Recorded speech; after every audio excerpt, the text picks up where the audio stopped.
Dulu, saat kekeringan melanda, para karuhun Sunda tak butuh alat canggih. Mereka cukup membaca mantra, dan hujan pun turun dari langit. Ajian ini disebut awan ngabagea, ilmu kuno Sunda yang diwariskan turun-temurun.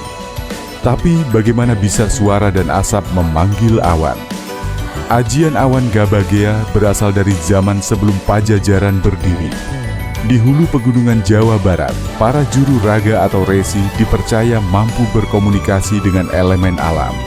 Ritualnya sederhana, tapi penuh makna. Asap dari pembakaran daun salam, seruan dalam bahasa Leu-Leu Sunda kuno, dan tarian memutar di atas tanah yang mulai retak. Tak sembarang orang bisa melakukannya. Sang pelaku harus puasa selama 7 hari dan menjaga tutur kata. Hujan akan turun jika alam menerima doa yang dibacakan. Di beberapa desa terpencil seperti di wilayah Kasepuhan Ciptagelar dan Cisolor, ajian ini masih dilakukan saat musim tanam terancam.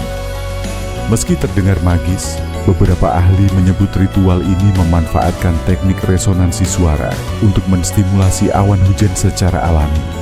Namun warga tetap percaya, ini bukan sekadar ilmu cuaca. Ini karuhun bicara. Bahkan di era digital seperti sekarang, ada kampung yang menolak teknologi modern, tapi tetap panen dengan subur.